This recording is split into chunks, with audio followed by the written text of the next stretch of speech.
nagsingit daw ng higit 100 bilyong pisong halaga ng items sa 2025 national budget ang halos lahat ng senador sa 19th Congress. Ayon kay Senate President Pro Tempore Ping Lacson, lumalabas daw sa mga dokumentong nakuha niya na ang mga siningit ay individual insertions. Ngayon lang daw siya nakakita ng ganito kalaking insertion sa national budget. Mas malaki pa raw ito sa pork barrel noon na daan-daang milyong piso lang.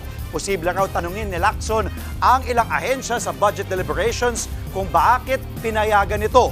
Hindi naman daw illegal ang insertions pero questionable daw ito lalo't umabot sa 5 hanggang 9 na bilyon ang sinisingit ng kada isang senador. Mga kapatid, Andre Felix po, manatiling may alam pagdating sa mga mahalagang balita sa loob at labas ng bansa. Mag-follow at mag-subscribe na po sa social media pages ng News 5.